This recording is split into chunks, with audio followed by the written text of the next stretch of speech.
ఈ కర్కాటక రాశి వారికి ఈ వారంలో 3 గ్రహాలు మాత్రమే అనుకూలంగా ఉన్నాయి. అయినప్పటికీ మంచి ఫలితాలను, లాభాలను అందుకుంటారు.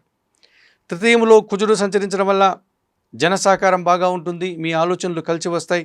వృత్తి, ఉద్యోగ, వ్యాపారాల్లో అభివృద్ధి పదంలో ముందుకు సాగుతారు. జన్మరాశిలో బుధుడు సంచరించడం వల్ల జన సహకారంతో పాటు వ్యాపారాభివృద్ధి, ఆర్థికాభివృద్ధి, నూతన అవకాశాలు మీకు రావడానికి అవకాశం ఉంది.